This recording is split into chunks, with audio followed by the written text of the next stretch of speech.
আজকে প্রথমবার বাড়িতে ভেজ বিরিয়ানি বানাবো। তো চলো তোমাদের সাথে দেখাবো কিভাবে বানিয়েছি আর কি কাণ্ড করেছি। চলো। দেখো, প্রথমবার বানাচ্ছি আমি ভেজ বিরিয়ানি, তো আমার মধ্যে একটু পাজেলের ব্যাপার ছিল, মানে একটু ভয় পাচ্ছিলাম যে জানি না কেমন টেস্ট আনতে পারবো, কেমন হবে। তো চলো তোমাদের সাথে শেয়ার করি। প্রথমেই দেখে নাও, আমি এই থালাটার মধ্যে সমস্ত মশলাপাতি আমার যা যা লাগবে সেগুলো নিয়ে নিয়েছি। আর আমি কয়েকটা কেশরের ধাগা একটু গরম জলের মধ্যে ভিজিয়ে রেখে দিয়েছি। তারপরে আমি কিছুটা পনির নিয়েছিলাম। এই পনিরটা কিন্তু আমাদের বাড়িতেই ফ্রেশ পনির বানানো হয়। আর তারপরে এই পনিরটাকে পিস পিস করে কেটে নিয়েছি। আমরা একটু বড় বড় পিস করেছিলাম, কারণ যেহেতু আমাদের বাড়িতে আলাদা মাটন রান্না হয়েছিল, আর সবাই মাটন খায় না। যারা মাটন খায় তাদের জন্য মাটন, আর যারা মাটন খাবে না তাদের জন্য হচ্ছে এই পনিরটা বিরিয়ানির মধ্যে যাবে। আর তাদের মধ্যে কিন্তু আমি একজনও পড়ি। আর তারপরে কিছুটা চাল নিয়েছিলাম, সেই চালটাকে আমরা ভালো করে জল দিয়ে ধুয়ে হালকা হাতে, বেশি প্রেস করবেন না, হালকা হাতে ধোয়ার পরে ওটাকে জলে ভিজিয়ে রেখে দিয়েছিলাম প্রায় 30 থেকে 40 মিনিট মতো। তারপর একটা কড়াই নিয়েছিলাম, কড়াইয়ের মধ্যে সাদা তেল আর ঘি দিয়ে ভালো করে নাড়াচাড়া করে গরম হয়ে যাওয়ার পরে ওটার মধ্যে ঢেলে দিয়েছিলাম পনিরগুলো এক এক করে। পনির ঢালার পরে কিন্তু এরকম একটা গ্যাঁচা ভাব উঠতেই পারে, এটাতে ভয় পাওয়ার কিচ্ছু নেই, যেহেতু ঘি দেওয়া আছে আর পনিরে একটু গ্যাঁচা হয়। তো তারপরে পনিরটাকে হালকা একদম ভাজবেন, আর পনিরটা কিন্তু ভীষণ সফট, যেহেতু বাড়িতে বানানো আবারও বলছি। তারপরে পনিরগুলোকে হালকা করে লাল লাল করে ভাজার পর তুলে রেখেছি, খুব একটা লাল করিনি। তারপর ওর মধ্যে দিয়ে দিয়েছিলাম কড়াইয়ে কিছু গরম মশলা। আর তারপরে ভাতের জন্য হাঁড়িতে জল বসিয়ে দিয়েছিল, সেটাতেও হচ্ছে দিয়ে দিয়েছিলাম কিছু গরম মশলা, আর তার সাথে একটা তেজপাতা। তো তারপরে ফিরে আসছি কড়াইয়ের মধ্যে গরম মশলাটা নাড়াচাড়া দেওয়ার পরে পেঁয়াজ দিয়ে দিয়েছিলাম অনেকগুলো, বেশ কুচি কুচি করে স্লাইস করে কাটা। আর তারপর ওদিকে ভাতের হাঁড়ি যখন জলটা বেশ গরম হয়ে গেছিলো ফুটন্ত, তারপর ওর মধ্যে দিয়ে দিয়েছিলাম হচ্ছে চাল। আমি গ্যাসের দিকটা সামলাচ্ছিলাম, আর শাশুড়ি মা উনুনে রান্না করছিল, তাই বলছিল সে যে আমি ভাতটা তোমার উনুনে করে দিচ্ছি, তুমি গ্যাসের দিকে তরকারিটা করে নাও, তারপর ভাতটা হচ্ছে হয়ে গেলে একবারে ওখানে বসিয়ে দেবে ভাপে।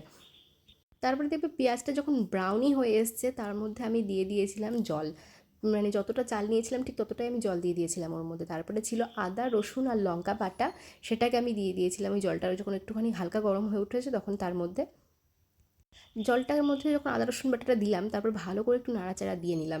দেওয়ার পরে কিন্তু আমি এর মধ্যে এবার কিছু আলু অ্যাড করে দেবো, যে আলুগুলো আমি রেখেছিলাম কাটা। আলুগুলো কিন্তু আমি বেশ বড় সাইজের নিয়েছিলাম এবং মাঝখান দিয়ে দুটুকরো করে নিয়েছিলাম কেটে।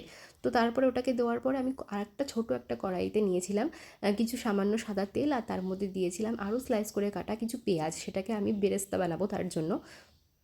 তো এটাকেও ব্রাউন ব্রাউন করে ভাজার জন্য ওয়েট করছি। তার মধ্যে এদিকে আলুর দিকে আসি। এখানে দিয়ে দিলাম একটু লঙ্কার গুঁড়ো, কাশ্মীরি লঙ্কার গুঁড়ো দিলে সবচেয়ে বেস্ট হয়, কিন্তু আমার কাছে কাশ্মীরি লঙ্কার গুঁড়োটা ছিল না, তার জন্য আমি অন্য লঙ্কার গুঁড়ো ইউজ করেছি। তারপরে হচ্ছে হলুদ দিয়ে দিয়েছিলাম সামান্য, আর তারপরে দিয়েছিলাম স্বাদ মতো লবণ। এরপরে পনিরগুলো ঢেলে দিলাম, দিয়ে হালকা করে ফুটতে দিয়ে দিলাম। যেহেতু আমার কড়াইটা প্রথম ছোট হয়ে গেছিলো, আমি বুঝতে পারিনি, তাই একটা বড় কড়াই নিয়েছিলাম। বড় কড়াইটায় একটা অন্য রান্না হচ্ছিলো। তারপর ওটাকে ভালো করে ধুয়ে মেজে ওই কড়াইটার মধ্যে আমি সমস্ত তরকারিটা ঢেলে নিয়েছিলাম, নিয়ে বসিয়ে দিয়েছিলাম। এরপরে চলে আসছি, দেখো কেশরের জলটা রং ছেড়ে দিয়েছে পুরোটাই। আর এই জলে মিশিয়ে নেবো কেওড়া জল, গোলাপ জল, আর 1-2 ফোঁটা আতর।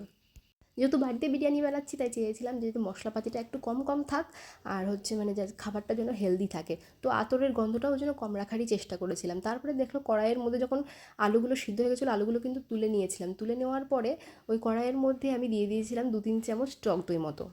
টক দই দেওয়ার পরে ওই গ্রেভিটাকে আমি একটু ঘন করে নিয়েছিলাম, আর তুলে রাখা আলু পনিরটাকে একটা থালায় শিফট করে রেখেছিলাম। এবার ওই গ্রেভিটাকে একটা পাত্রে আমি ঢেলে নিয়েছিলাম, যে পাত্রটায় আমি ভাপে বসাবো। তারপর গ্রেভিটা ঢালার পর আমি ওর মধ্যে দিয়ে দিয়েছিলাম বিরিয়ানির মশলা ছিটিয়ে, তারপরে আলুগুলো ওপর দিয়ে সুন্দর করে সাজিয়ে দিয়ে বেরেস্তা দিয়ে দিয়েছিলাম কিছুটা। তারপরে দিয়ে দিয়েছিলাম ভাত ওপর দিয়ে ছিটিয়ে ছিটিয়ে পুরো একটা লেয়ারের। আর পুরো ভাতটাকে আমি ভালো করে উঁচু উঁচু করে দিয়েছিলাম, যেহেতু আমি দুটো লেয়ারই করেছিলাম, বেশি লেয়ার করিনি। আর তারপরে হচ্ছে, আর এই স্টেপে এসে কিন্তু দেখতে খুব ভালো লাগে। তারপর ভাতটাকে চেপে চেপে হালকা করে সেট করে দিয়েছিলাম। দেওয়ার পরে এরপর সাজিয়ে দিয়েছিলাম পনির, এটা কিন্তু এক লেয়ার গেল। এই পনিরটা দেওয়ার পরে এরপর আমি আবার একটুখানি মশলা দিয়ে ব্রেস্তা দিয়ে ভাত দেবো। আর তার মধ্যে কিন্তু কেশরের জলটাও ঢালতে থাকতে হবে হালকা হালকা করে।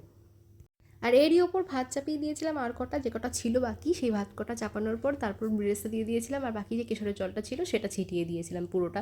দেওয়ার পরে আমি একটু ঘি দিয়ে দিয়েছিলাম, সেটা দেখানো হয়নি ভিডিওতে। তারপরে আমি ওটাকে একটা ঢাকনা দিয়ে কড়াইয়ের মধ্যে কিছুটা জল দিয়ে ওটাকে রেখে দিয়েছিলাম। দেখো আলুটা প্রায় আমার সিদ্ধ হয়ে গেছে, যেহেতু চন্দ্রমুখী আলু ছিল, তাই আমার কোনো চাপ ছিল না। আর এদিকে পুরো ঢাকনাটা তোলার পরে আমরা যখন খেতে বসেছি, উফ, একটা দারুণ গন্ধ ছেড়েছিল। আর তারপরে ওটাকে হালকা হালকা করে নাড়াচ্ছিলাম। নাড়ানোর পরে দেখো, ফার্স্ট টাইম বানিয়েছি, একেবারে খারাপ হয়নি, খুব দারুণ হয়েছিল, মানে খেতে তো আমার খুবই ভালো লেগেছে। তারপরে ওটাকে একটু অল্প অল্প, যেহেতু আলুটা সিদ্ধ হয়ে গেছিলো, তলায় আলুগুলো ছিল, তার জন্য একটু কাটার সমস্যা হচ্ছিলো।